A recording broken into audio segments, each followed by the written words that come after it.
Morena, Morena, Morena,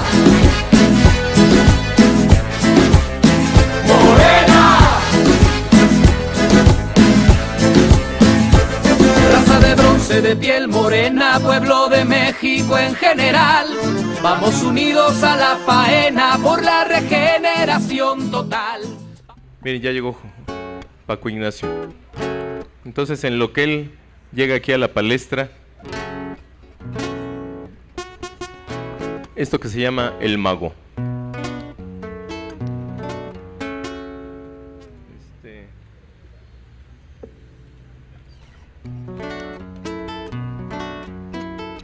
Maestro.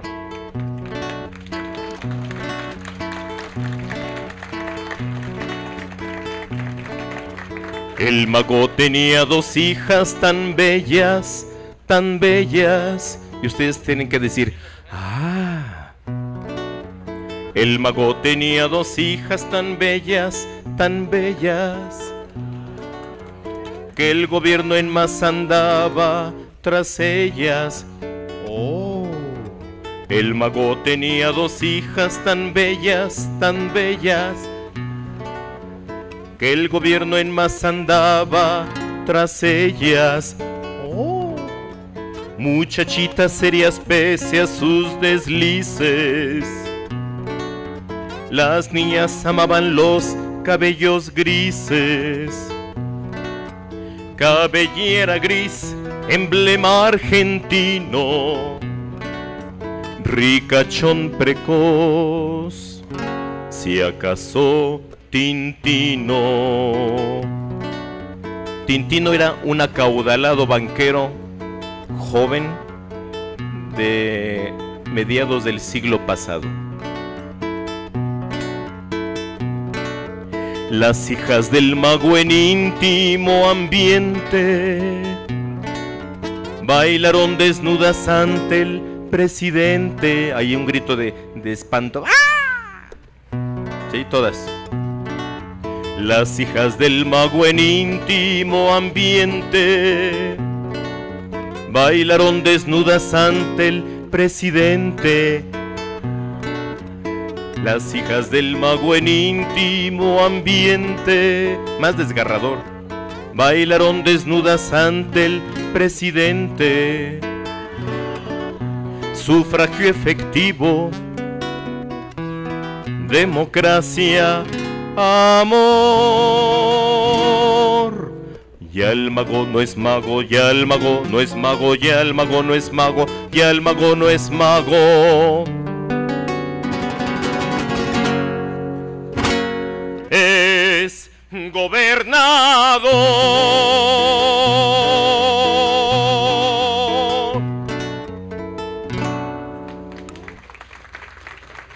Muchas gracias, muchas gracias.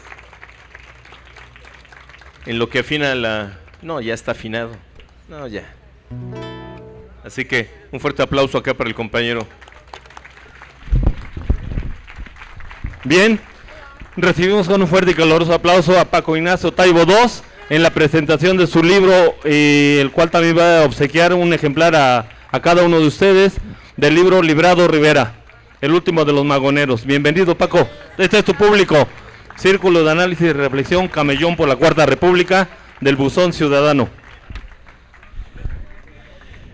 Es un placer, compañero, estar con ustedes. Da gusto.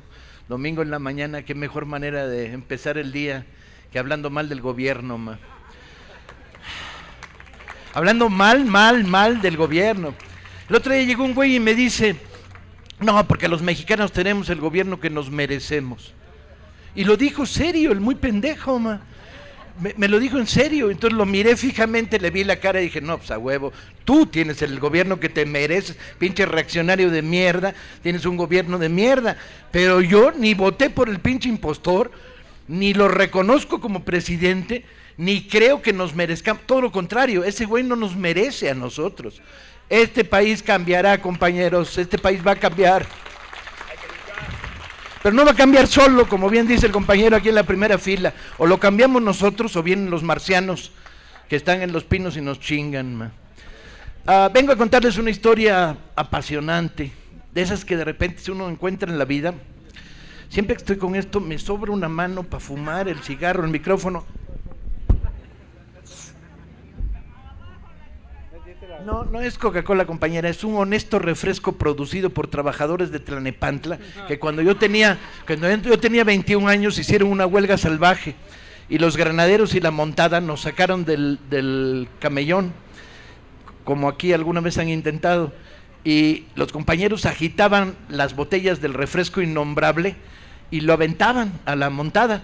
Entonces, por el gas, al reventar la botella, hacía efecto de Schnarpel y lanzaba vidrios, y puta, les pusimos una chinga a los de la montada, pero buena. Pero yo estaba muy desconsolado, yo era asesor del sindicato en aquella época, estoy hablando de 1970 y algo. Había un sindicato charro y fue una huelga salvaje. Y yo les decía, compañeros, momento, primero nos lo bebemos, luego lo aventamos. Y no me pelaban los cabrones, sino que le batían, man. Por cierto que hubo un momento muy terrible en esa huelga, que fue cuando se dedicó un boicot, y los compañeros meaban en los pinches tanques. Y yo dije, no se vale, man. Hay que encontrar formas más creativas de boicot, ¿no? Y no hubo manera, man. Esos fueron algunos meses en los cuales la Coca-Cola sabía un poco más ácida. Ahora, mejor meado de obrero mexicano que presidente en Los Pinos, o sea que no hay cohete. Bien, volviendo al tema, la historia que les vengo a contar hoy es una historia de esas que uno se encuentra pocas veces en la vida.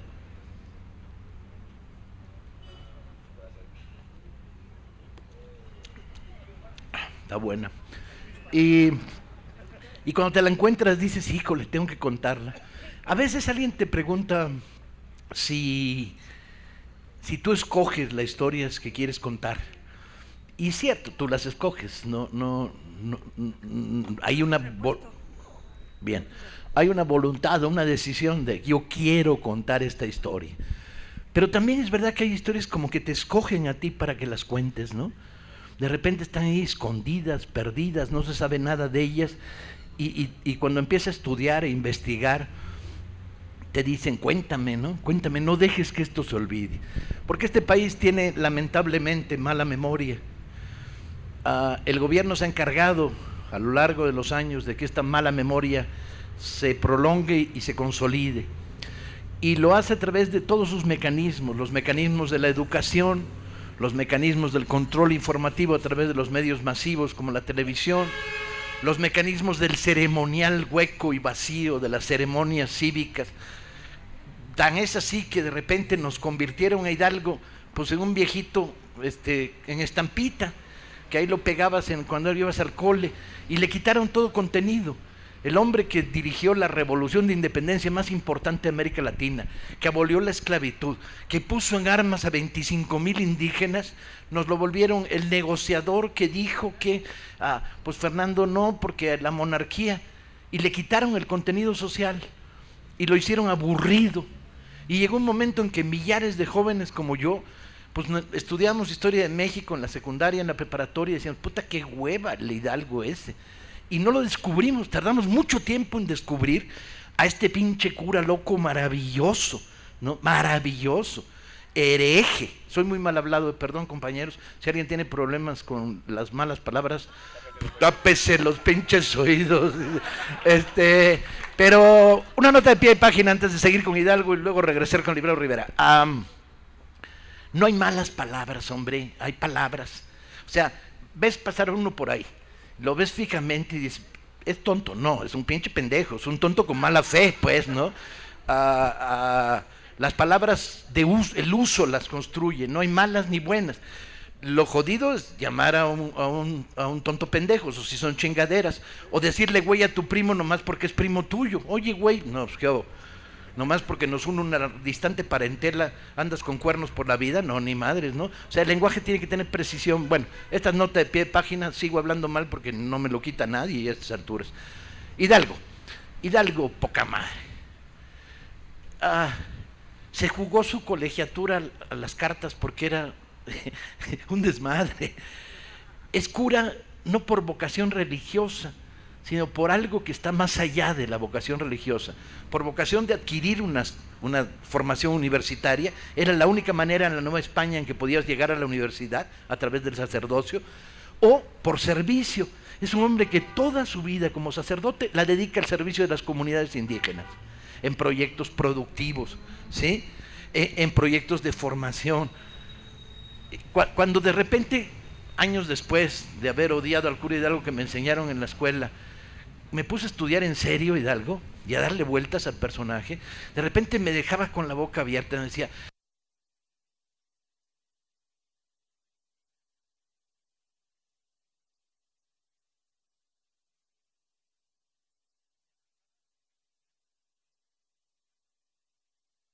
pues era cura, se chingó, ¿no? Hablaba italiano, porque a través del italiano llegaban los textos del Renacimiento y del mundo de la cultura clásica europea. Hablaba francés, porque a través del francés llegaban los textos prohibidos de la Inquisición. Pero no solo hablaba francés a nivel de poder hablar y leer, sino que fue el primer traductor de Molière en México.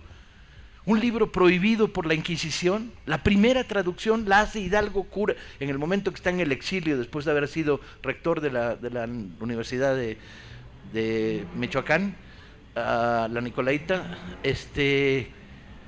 Termina exilado en un pinche pueblo y traduce a Molière. Y además lo traduce para dirigir la representación de la obra en el atrio de la iglesia. Estuve viendo hace un mes el atrio donde se hizo la representación. Los fieles, nunca mejor dicho, llevaban las sillas para la representación teatral. Y en esa representación teatral se ligó la primera actriz, compañeros. Tuvo 2 relaciones matrimoniales fuertes a lo largo de su vida. No podríamos decir que era un personaje mujeriego que andaba de flor en flor. Tuvo 2 relaciones importantes que duraron años. Bueno, como todos los grandes revolucionarios sacerdotes de esa época, como Morelos, como Matamoros, como Jiménez, porque no entendían que su vocación religiosa estaba en otra cosa, estaba en una relación que es importante descubrir, porque es una manera de pensar las relaciones entre Dios y los hombres diferente, que es nuestra relación con Dios, pues cada uno tenga la suya. Yo en particular soy un ateo beligerante y el único Dios que conozco es el Dios de los ateos, que ni me hace rezar, ni me da la lata, ni me molesta. Pero simultáneamente entiendo el derecho de todos a rezarle al más allá, a una figura suprema. Pero eso pasa por una relación terrenal, ¿sí? No puedes rezar a Dios mirando a la izquierda y abofetear a un indígena mirando a la derecha. No puedes negarle el derecho al pan a alguien o el derecho a la justicia, ¿no? En nombre de quién sabe qué, o discriminar o llamar a la diferencia. Y eran sacerdotes en el mejor sentido de la palabra, servidores comunitarios ilustrados, porque eran ilustrados. Las lecturas de Morelos y las lecturas de Hidalgo ya las quisiera un estudiante universitario del Colegio de México en nuestros días, ¿sí? Lectores serios y además lectores críticos. Hidalgo, cuando descubro cómo leyó la Biblia, me dejó con la boca abierta. Lo acusan en la Inquisición varias veces, lo mandaron a tribunales, y una de ellas dice: es que este cura no cree en que en Belén hubiera un pesebre con vaca y burro. Pues el sentido común, ¿no? Y dice, y además no cree en los Reyes Magos. Dije, chíngale, yo tampoco, ya. Gran acuerdo entre el cura Hidalgo y yo, dice. Y tiene una visión crítica de la Biblia, pasada por el sentido común, diciendo, bueno, son alegorías, son metáforas, no hay que tomarlo textualmente. Y luego tiene una visión social de la Biblia. Es uno de los primeros mexicanos en leer el Corán para tratar de entender las religiones mahometanas musulmanas. Este cura maravilloso nos lo robaron. El hombre que cuando llegaba, después de los combates de Dolores, llegaba a una pequeña población en el Bajío, lo primero que hacía era, abría las puertas de las cárceles y les decía a los presos: salgan, hijos míos. Al fin y al cabo cura tenía ese tono, ¿no? Salgan, hijos míos. A mí me sale a toda madre, estoy practicando para ser cura de izquierda. Salgan, hijos míos, su justicia no es nuestra justicia. ¿Qué estaba diciendo? Estaba diciendo que la justicia que llevó a esos hombres a la cárcel, en una sociedad donde privaba la esclavitud, el derecho de pernada, la posibilidad de que alguien fuera sirviente eterno por deudas, Eso no era justicia. Compañeros, la frase la podemos volver a decir hoy. Digamos como Hidalgo, su justicia, la de ellos, la del poder, no es nuestra justicia. Y la frase tiene la misma fuerza que tenía entonces. Y Hidalgo vuelve, pero no vuelve a hacer desfiles patrióticos pendejos o a estampitas de 15 años o que al presidente sacuda la pinche banderita que ni lo hace bien el güey. No, vuelve con nosotros. Hidalgo vuelve con el movimiento. Vuelve la revolución de independencia de nuevo a recorrer nuestras ciudades. Bien, ahora sí voy agarrando calor, compañeros.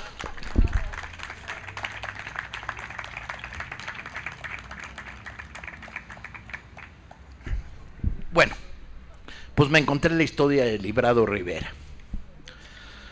Librado Rivera es un personaje absolutamente desconocido. En México lo más que hay es una referencia que dice, fue un precursor de la revolución. Con lo cual, ya lo sacaste de la revolución, lo volviste precursor, chingó a su madre, pues los precursores pues ni hicieron la revolución, andaban ahí de precursores, ¿no? O sea, fuera de tiempo. Y aparecen las fotos a la derecha, visto desde su punto de vista, a la izquierda, visto desde el mío, de Ricardo Flores Magón. Ricardo, Enrique, Librado Rivera, y es el flaquito, con cara, mirada así penetrante, man. Librado fue parte de la generación que decidió que la confrontación con la dictadura de Porfirio Díaz en 1900 era a morir. Es la generación de los grandes movimientos estudiantiles, de la resistencia, de la creación del periódico Regeneración, la generación que crea los primeros movimientos armados en 6 y en 8, en Chihuahua, en Veracruz, que apoya los primeros grandes movimientos huelguísticos. Es la generación del Partido Liberal Mexicano, es uno de los dirigentes del Partido Liberal Mexicano, junto con los hermanos Magón. Y termina en Estados Unidos en la cárcel, igual que los Magón. Cuando asesinan a Ricardo en Leavenworth, en Texas, a Librado lo sueltan en 1922.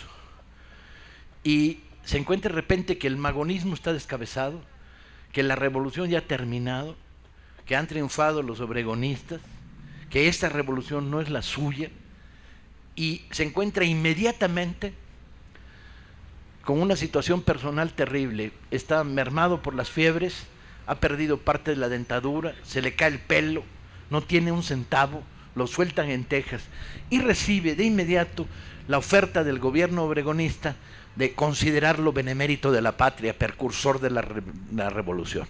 Y al mismo tiempo le ofrecen una candidatura para ser diputado dentro de las filas de los partidos obregonistas. Y Librado Rivera no tarda mucho en decidirlo, lo piensa como 5 segundos y los manda a chingar a su madre. Y Librado dice, mi revolución todavía no ha llegado, ustedes representan la traición a la revolución verdadera, ni los derechos de los obreros y los campesinos han sido garantizados, ni hemos tomado el poder, lo han tomado ustedes en nombre de una sociedad que perdió la revolución. Y entonces se encuentra de repente tirado en mitad de la nada, sin un centavo, cayéndose los dientes, medio muerto de hambre, con avitaminosis y negándose a las glorias que le ofrece el festín obregonista. A partir de eso, Librado Rivera tendrá una trayectoria durante los siguientes 10 años de su vida que te deja con la boca abierta. Donde quiera que va llegando, vuelve a renacer el espíritu hacia la segunda revolución, hacia el cambio profundo. Empieza a fomentar la organización de sindicatos obreros democráticos contra los sindicatos amarillos que ya empezaba a haber en esa época. Organiza grupos de estudio, comités de lectura. Y su obsesión, él nació bajo las alas de Regeneración, pues el periódico. Y entonces donde llega, hace un periódico. Y hace los periódicos de la manera más artesanal posible. Tiene una imprenta de peineta, de esas que manejas con el pie, levantas, imprimes página por página, que tienes que componer los tipos a mano, ¿sí? Con pinza, ¿sí? Y él lo hace todo. Escribe los artículos, compone los tipos, consigue el papel, consigue la tinta, y él personalmente imprime. Y luego no solo, distribuye. Y este hombre, que parece una máquina enloquecida, empieza a crear una red de resistencia a través de los periódicos que va formando. Primero en la zona de petrolera de Victoria, Tampico, a Villa Cecilia. Luego terminará fundando un periódico en la Ciudad de México y continuamente el gobierno lo detiene, lo encarcela, lo reprime, lo golpean, y entonces Librado tiene los diálogos más increíbles porque tiene una memoria fabulosa donde registra sus conversaciones con los jefes de la zona militar que lo detiene, y hay algunas que de verdad te dejan con la boca abierta. Déjenme tratar de reconstruir una.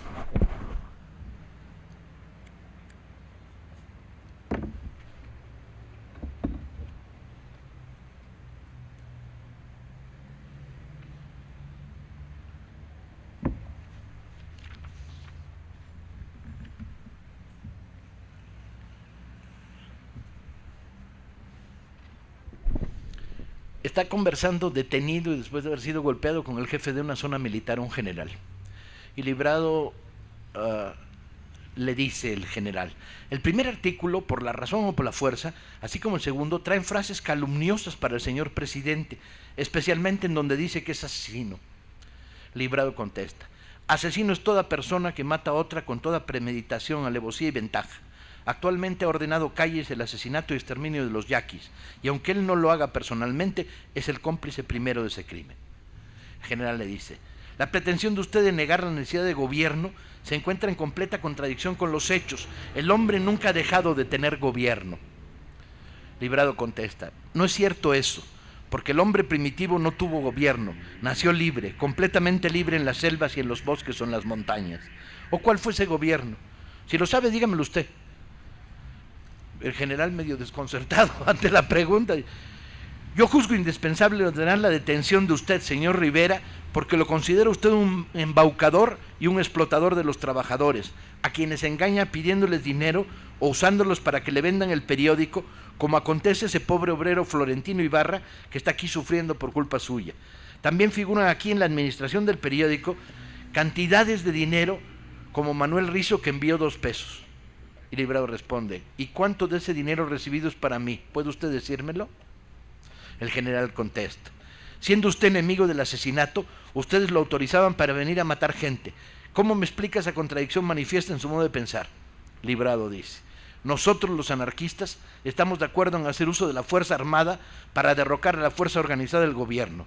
Sin el ejército y sin esa esbirraza que se llama policía, los gobiernos caerían en menos de 24 horas sin necesidad de hacer uso de la fuerza. El general le dice: yo lo considero usted un desviado de su cerebro, un extravagante y un vividor del sudor de los ignorantes trabajadores, que llega usted a sugestionar predicándoles la igualdad, etcétera.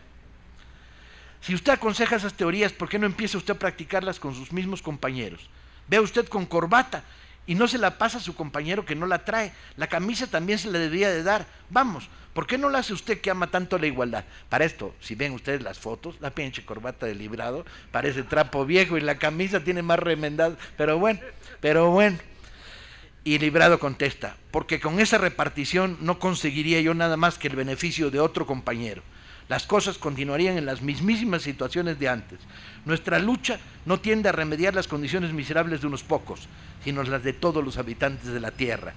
Un cambio completo, un mundo sin fronteras y sin patrias, cuyos representantes son los gobiernos de los que usted, señor agente del Ministerio Público y General, es uno de sus puntuales y uno de los parásitos sociales que viven chupando la sangre de los que trabajan. El general dice: ¿ha terminado usted con sus insultos, señor Rivera? Y Rivera contesta: sí, he terminado, aunque no considero como insultos las verdades a las que me estoy refiriendo. ¿No es maravilloso? Bote, claro, pues no más faltaba.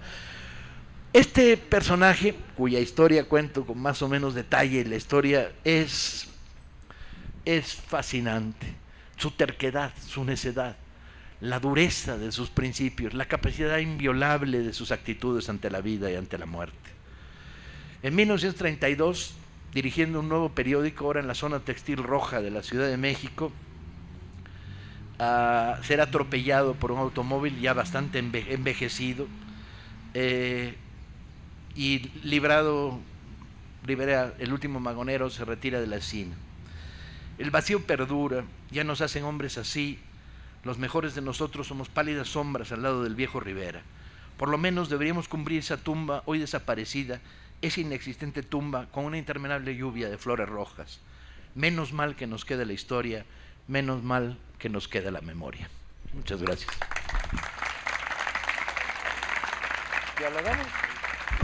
Bien, fuerte el aplauso para nuestro ponente Paco Ignacio Taibo II en la presentación de su libro, como él ya bien lo narró.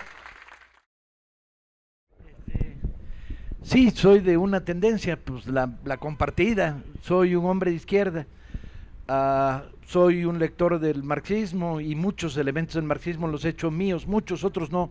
No me gusta la idea de una dictadura del proletariado, no me gusta la idea de un Estado autoritario, no creo en esto, pero muchos elementos como el análisis económico de la sociedad los he tomado del marxismo. Soy un ferviente lector de los textos anarquistas y los libertarios, me parecen contienen un espíritu muy potente que ilumina a la sociedad y sobre todo que construyen pensamiento utópico, y es muy importante el pensamiento utópico para poder levantarte todas las pinches mañanas. Te levantas en la mañana, te miras al espejo y dices, órale güey, ¿no? La sensación es decadente, ¿no? Y luego ves el periódico y su madre, el país está cayendo en cachos. Y entonces, bueno, el pensamiento libertario y la figura de Pancho Villa me iluminan. Se chinga, ¿qué les vamos a poner? Me digo, mientras siento a Villa cabalgar a mi lado. He bebido de la historia de México de una manera intensa y me he adoptado. Soy el biógrafo del Che Guevara y con el Che aprendí lo que es que la ética y la política son la misma cosa, no dos cosas diferentes, ¿no? La política sin ética no existe. Los que hemos elegido el camino de servir al pueblo, lo elegimos porque pensamos que esa es su mayor gloria y que ningún dinero, ninguna riqueza, ningún poder vale ni un centavo, ni un milímetro al lado de la belleza de poder servir al pueblo. Por lo tanto, soy un izquierdista medio raro, pues, ¿no?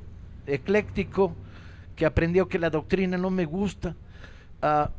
Tengo grandes simpatías por López Obrador, pero soy muy crítico con él. A veces le digo que está sordo el güey, y se lo digo en su cara cada vez que puedo, y que no oye bien, y que tiende a construir movimientos que son demasiado verticales, en las cuales hay poca cuadros medios y democracia interna, muy de caudillo, y se lo digo en su cara, pero creo que Morena es lo mejor que hoy está funcionando en México, no tengo ninguna duda al respecto, y voy a votar por López con todas las críticas que le voy a seguir haciendo, nomás faltaba, porque creo en ciudadanos críticos, no creo en ciudadanos que se calientan las nalgas y ahí anda, órale, ya encontré el caudillo que andaba buscando toda mi vida. No, compañeros, el ciudadano es un hombre pensante, ¿sí? El ciudadano es un hombre que construye su ideología a partir de la reflexión crítica, y que esto es lo mejor que podemos tener, un gran movimiento de base con ciudadanos críticos que se van ilustrando cada vez más, que van aprendiendo de sí mismos de la historia. Eso es en cuanto a mi tendencia. En cuanto a mi historia personal, pues bueno, es más o menos pública y sabida, Gobernación la sabe y tiene un pinche expedientote ahí. Fui activista en el movimiento de 68, vengo haciendo trabajo sindical con sindicatos independientes desde los 60, colaboré en todas las huelgas, luchas que he podido, y en las que no he podido también colaboré. Nunca he cobrado un centavo del gobierno de este país, no he recibido ninguna beca, ninguna prebenda. Los libros que traigo para regalar hoy, he regalado mis derechos de autor. Vivo de mi trabajo como escritor. Afortunadamente hay muchos despistados, hay que compran mis libros y los leen y me dan de comer y me permite dedicarle un montón de horas al movimiento. Hablando de despistados, la Brigada Paralela Libertad, que es la que organizó todo esto, tiene en aquella esquina libros que conseguimos míos muy baratos. No corran el rumor, nos los debemos haber robado algún pinche helado. Y con la venta de esos libros financiamos las actividades de la brigada, entre otras la posibilidad de regalar libros. En particular que les vamos a regalar se hizo con un acuerdo con la asamblea. Los diputados perredistas de la asamblea pusieron lana para hacer estos libros para ser regalados en el movimiento. Eso es lo que les podría decir. Es un orgullo estar en casa. Y está uno en casa, cuando ve los rostros y las caras y los leves gestos de sentimiento que hacen ustedes cuando hablo, dices, ya encontré el lugar en el que quiero vivir en este mundo. De veras, a lo largo de este año he recibido 4 condecoraciones y las uso para equilibrar a un pinche ángel gordo que tengo ahí, que es mi indicador de temblores. Se las voy colgando, las pinches medallas que me van dando, la de la asamblea, la del gobierno, no sé qué, vale madre, compañeros, y nunca me puse corbata para recibirlas, que quede claro. Vale madres, al lado de una conferencia como esta, aquí está la luz, ahí está nomás el protocolo, vale para pura sombrilla. Eso era.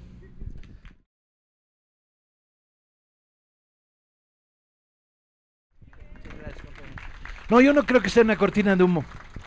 Yo creo que el país se le está cayendo en pedazos. Entonces todos los días se les cae un cacho diferente y todos los días no saben cómo reaccionar.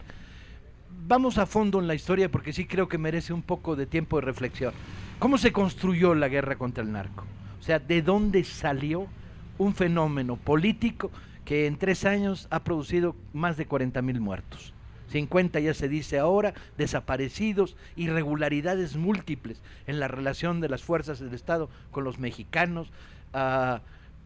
¿De dónde salió? Recorramos los hechos, los puros hechos.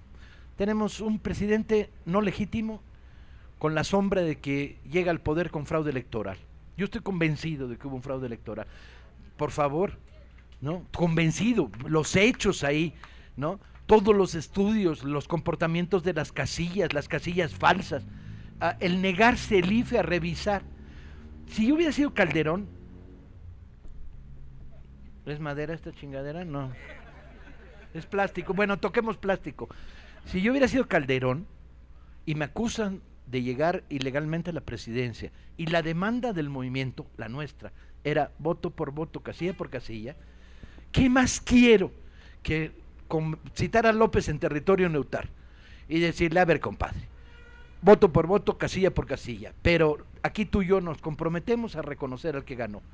O sea, si verdaderamente había ganado, la tenía en la bolsa. Íbamos a tener que reconocer su victoria, porque esa era nuestra demanda.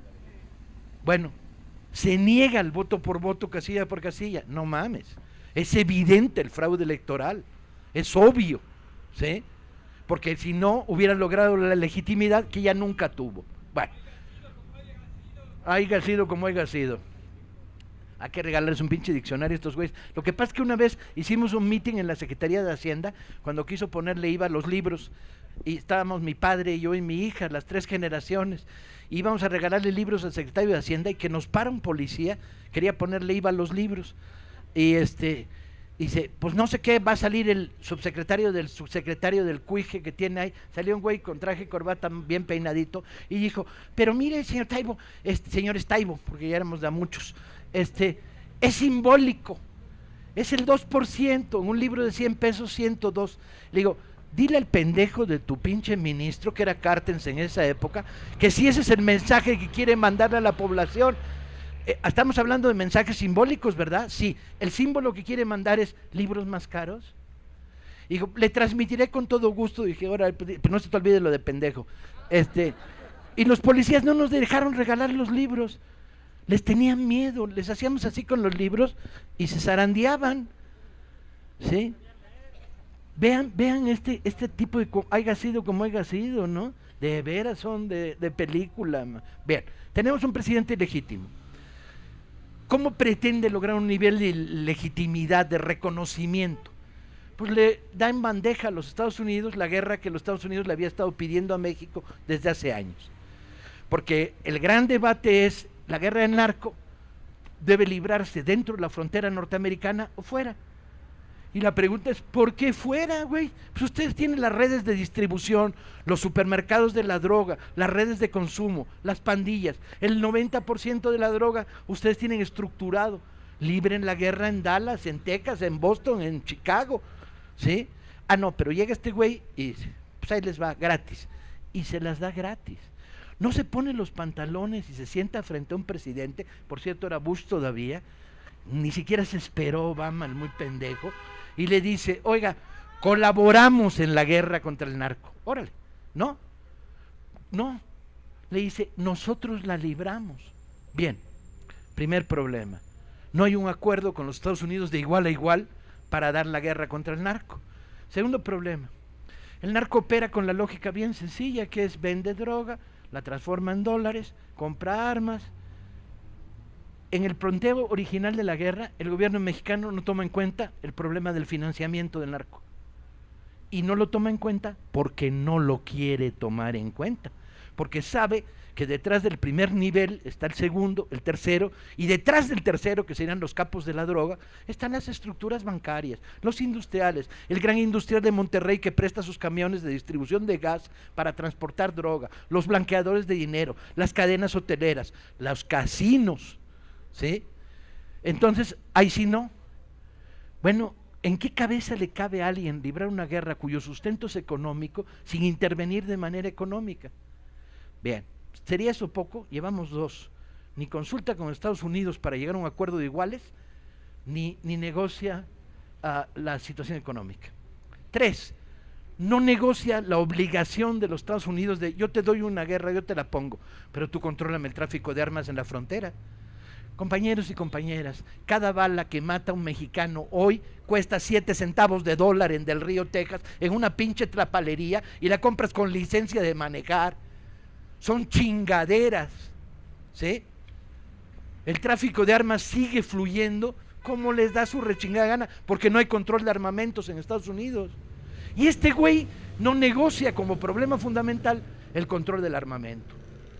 No se le ocurre. Tardó 1 año en pedirlo y a la fecha no hay una negociación de tráfico de armas.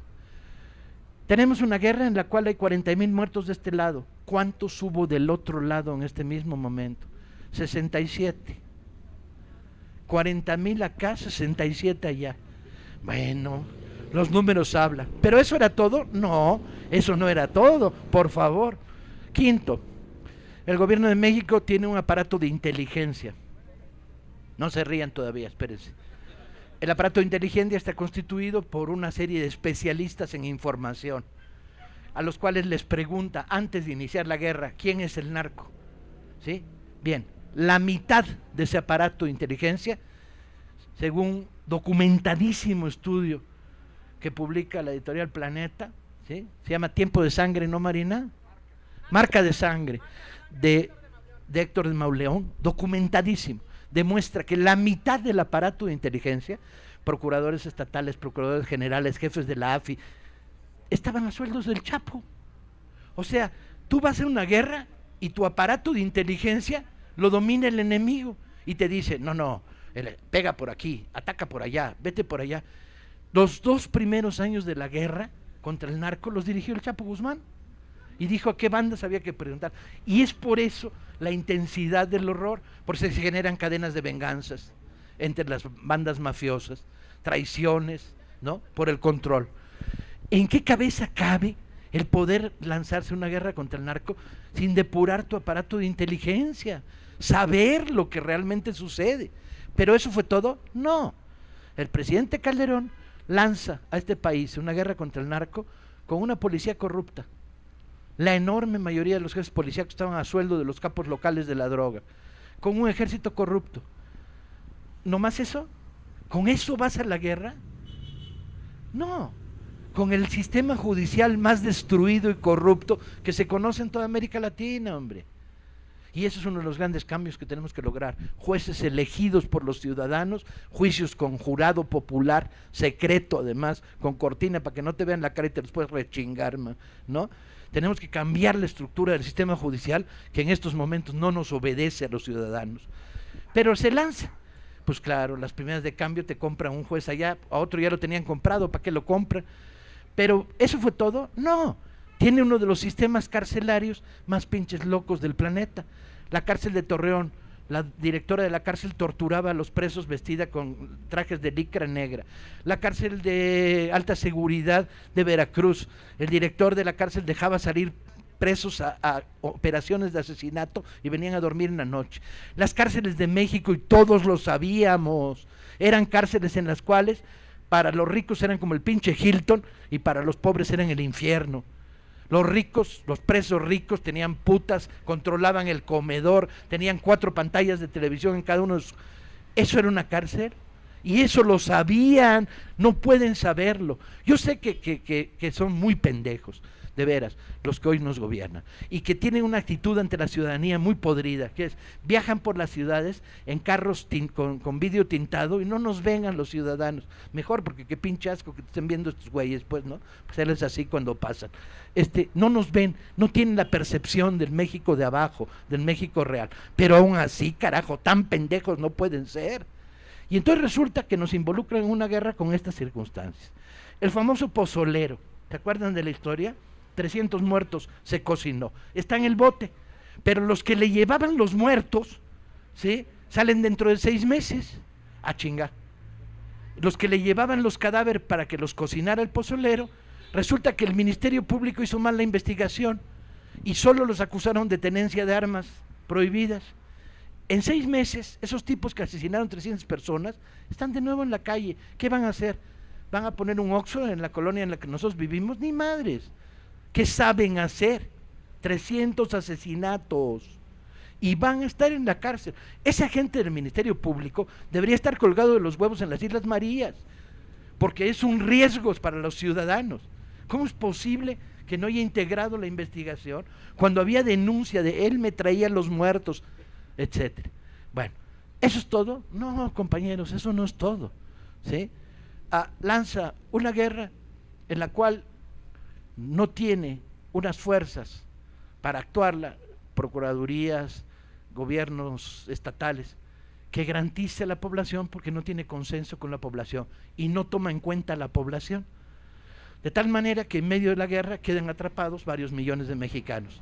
Y ahí están las bajas accidentales, los que iban pasando y se murieron, los cateos irregulares, las desapariciones, las denuncias en Tamaulipas de que un día te secuestran los Zetas y al día siguiente te secuestra el ejército. ¿Qué tenemos? Tenemos un presidente responsable de 40,000 muertos, ¿sí? Y hay que pararlo, y no solo por el camino que dice la maestra, de tener la ley de seguridad, hay que correrlos de los pinos, y hay que plantear el ABC, compañeros. El ABC es: no se puede ir a una guerra contra la delincuencia si no intentas 2 cosas. Primero, la depuración absoluta del sistema de represión e impartición de justicia, policías, ejército, jueces, ministerios, absoluta. Hay que limpiarlo con escoba. Como decía Cuauhtémoc Cárdenas, se barre de abajo arriba cuando estás barriendo unas escaleras, pues de abajo arriba el barrido potente. Y segundo, con una política social.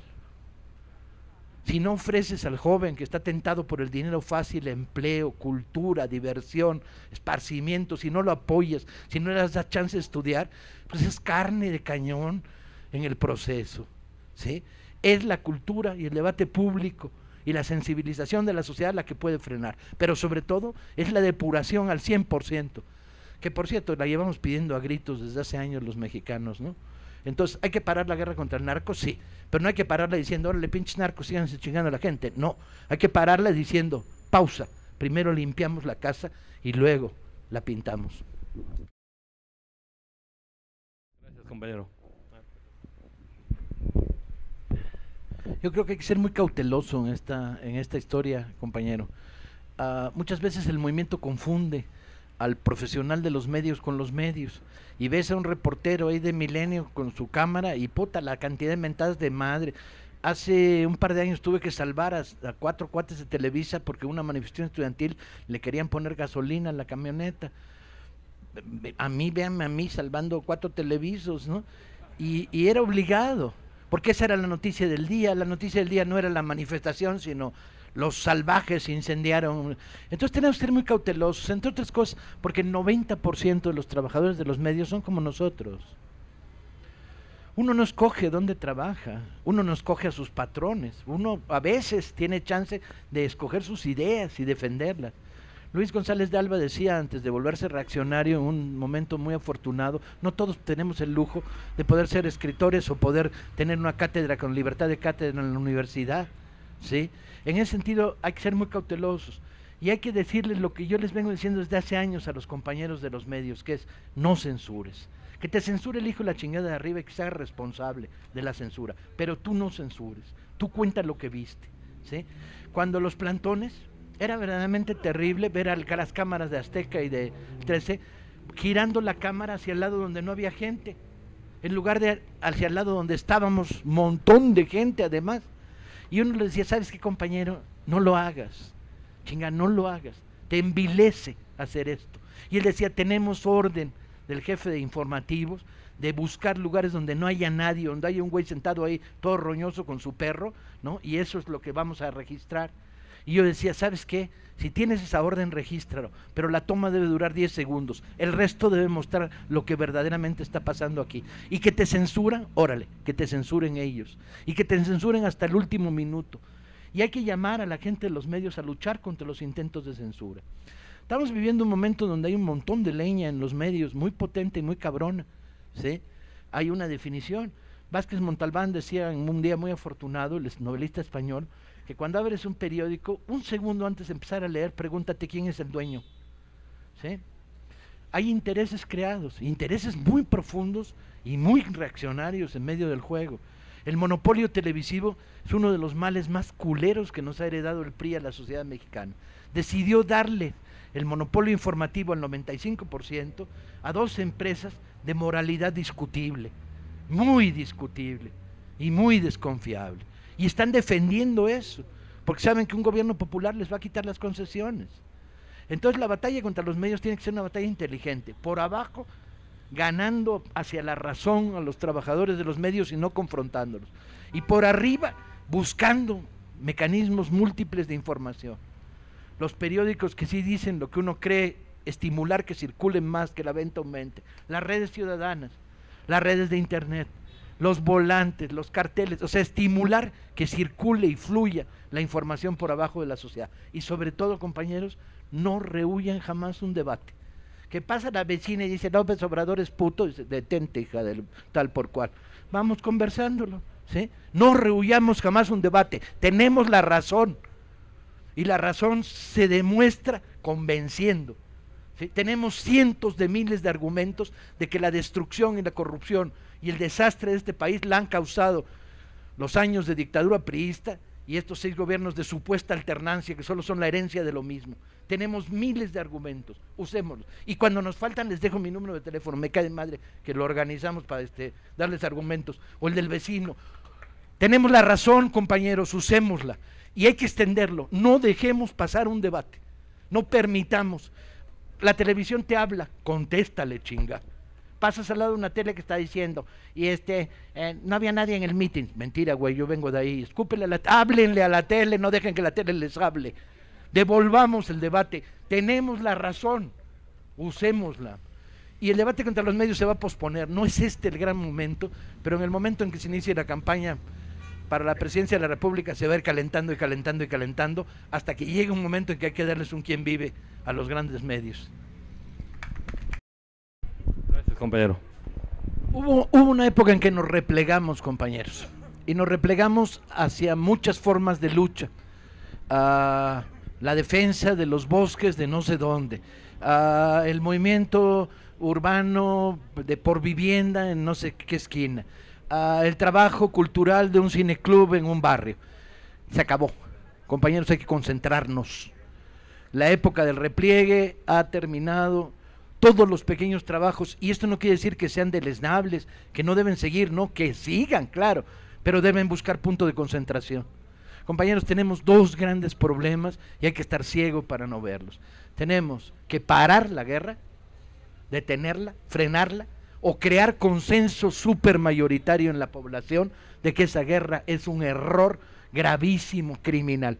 Por lo tanto, hay que generar una unidad de los movimientos por la paz y sumarnos a ella. Morena debe estar presente en los movimientos por la paz, no puede estar ausente de la lucha de los movimientos por la paz, debe ser una de las fuerzas definitorias.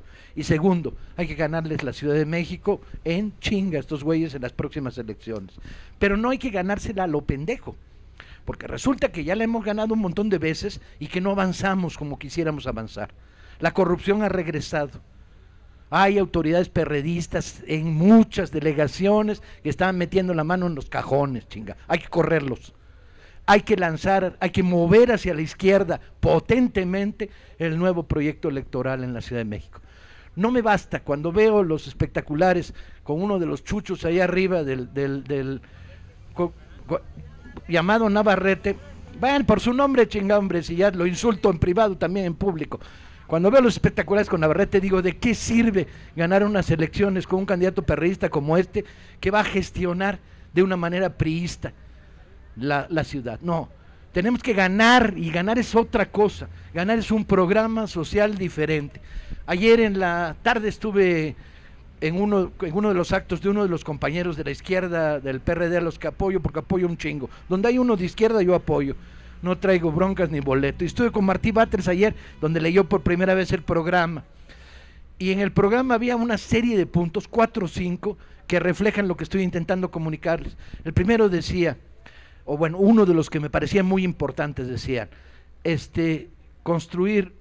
crear una empresa de suministro de energía eléctrica para la Ciudad de México y devolverle su contrato a los electricistas del SME. Me parece fundamental. Hay que reparar esa herida sangrienta contra 44,000 trabajadores. Eso es hacer política de izquierda, ¿sí? Segundo, ninguna obra pública se hace sin consenso de los ciudadanos. Tú no puedes tender una línea de metro, poner una vía rápida sin hablar con los ciudadanos.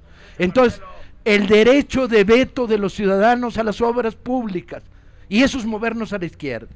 Tercero, planteaba algo que desde hace mucho tiempo está en el corazón de muchos, una banca popular, cuyos beneficios vuelvan a la población en proyectos sociales y culturales. Existen un montón de países del mundo las bancas del pueblo, las bancas populares, las cajas de ahorros, que por ley están obligadas a que sus beneficios vuelvan a la población en programas sociales. ¿Por qué en México no la tenemos y tenemos que estar trabajando con una de las bancas más corruptas, miserables y lavaplatos del puto planeta, que además se desnacionaliza y se renacionaliza y es la misma mierda, con unos servicios de baja calidad que te cobran hasta por respirar, ¿sí? Que cuando vas a un banco es tu pinche dinero y te tratan como si fuera de ellos, chinga, no más faltaba. ¿Sí? Que agarrarle la nariz al güey y luego que él se le agarra a su jefe, pero bueno, el problema es que el pobre cabrón que tienes enfrente o la pobre cabrona que tienes enfrente no tiene la culpa, pero tenemos una banca verdaderamente de dar lástima. ¿Y sus beneficios a dónde van? Ni madres.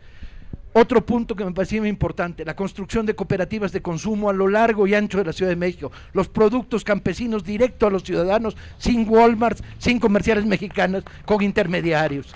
El plátano de los cosechadores de Veracruz, se los compran los cosechadores de Veracruz, no empresas transnacionales gringas. Bueno, empujar a la ciudad de la izquierda son programas como estos, ¿sí? Tenemos que construir una candidatura en la Ciudad de México que vaya a la izquierda.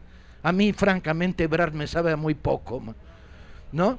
Entonces, bueno, pues armemos la chinga que no sale sola, ¿sí? Y hagamos una confluencia de todo lo que hay de izquierda, que creemos que el camino electoral funciona, otros creen que no, bueno, ni pedo. No dejan de ser maravillosos compañeros y los mira uno con enorme respeto y cariño. Pero los que queremos que todavía hay espacio para, a través de la lucha electoral, abrir huecos potentes, construyamos una candidatura de izquierda de verdad en la Ciudad de México.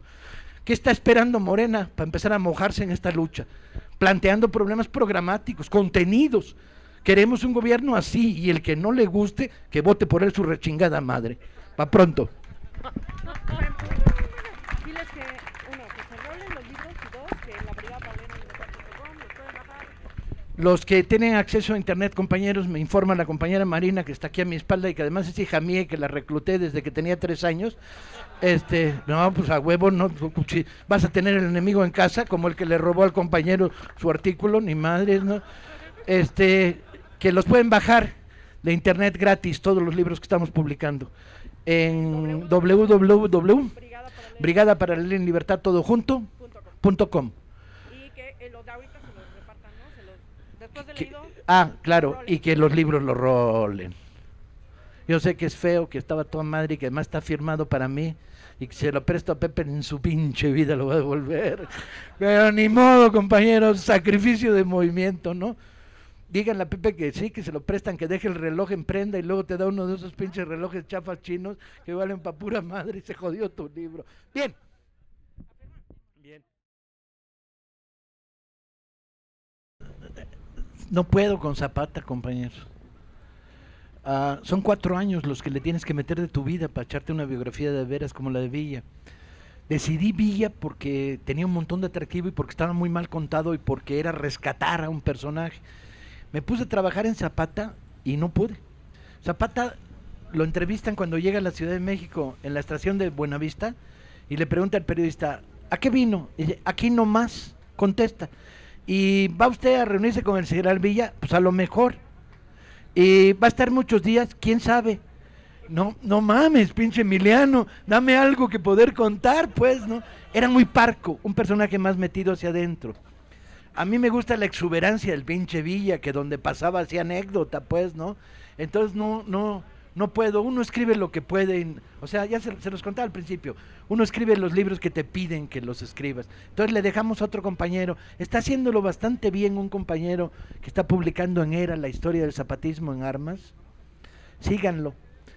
Y yo no, ahora yo estoy en otra historia, si me dan chance, hoy mismo termino el primer borrador de la verdadera historia de lo que pasó en el Álamo y la guerra de Texas cuando perdimos el primer territorio y qué hizo el pendejo de Santana y quiénes eran los pinches gringos que estaban ahí. Estoy a horas de poder terminar el primer borrador y pronto el libro estará en la calle. Y cuando acabe ese me voy a meter en otro más cabrón, que es la historia de la guerra del Yaqui, la guerra popular campesina más dura y más terrible que ha conocido en México y de la que nadie habla. Entonces, bueno, ahí ando en esas cosas. Respecto a los niños, yo solo conozco un método, que es el método Herodes, que es, te lees el libro tú y luego agarras a tu hijo y se lo cuentas, chinga, ¿no? Porque no tenemos habilidad para producir literatura infantil y la urgencia para producir material para adultos es inmensa. De estos ejemplares que hemos regalado, sacamos 30,000 con la asamblea, o sea que están en plena, ya se han repartido en 2 días cerca de 3,000. Y llevamos 30 libros editados de regalo, la brigada, y entre los tianguis, las ventas de libros baratos, hemos puesto en circulación 2 millones de libros en año y medio, más que la industria editorial toda junta, o sea que dense color, pero luego dicen que los mexicanos no leen, es como regar agua en el desierto, hay una respuesta impresionante. No leen porque los libros son caros, porque no saben qué les puede interesar, porque no saben entrar a una librería y pedir, porque no hay tradición, porque el tiempo libre desapareció en nuestras vidas, porque no agarramos el buen hábito de leer en trolebuses y en el metro. Pero poco a poco, esta ciudad, en la medida en que el resto del país está disminuyendo la lectura, la Ciudad de México está aumentando el número de libros que se leen por placer o por interés, ¿sí? Pues, hombre, esta ciudad se mueve hacia la izquierda y la lectura es uno de los grandes indicadores de ese movimiento. Gracias, Paco. Bien, con la participación del compañero se cerró la ronda de preguntas y respuestas. Le damos un fuerte y caluroso aplauso a Paco Ignacio Taibo II, a su equipo. Compañeros, es un verdadero placer en estar con ustedes, da gusto verles los rostros, las caras, las sonrisas que me dedican de vez en cuando. Para mí es gasolina. Para mí es gasolina. Yo regreso a mi casa a escribir con los rostros de ustedes metidos en la cabeza. Todo mi amor, man. Muchas gracias. Gracias, Paco. Bien. Desde su lugar...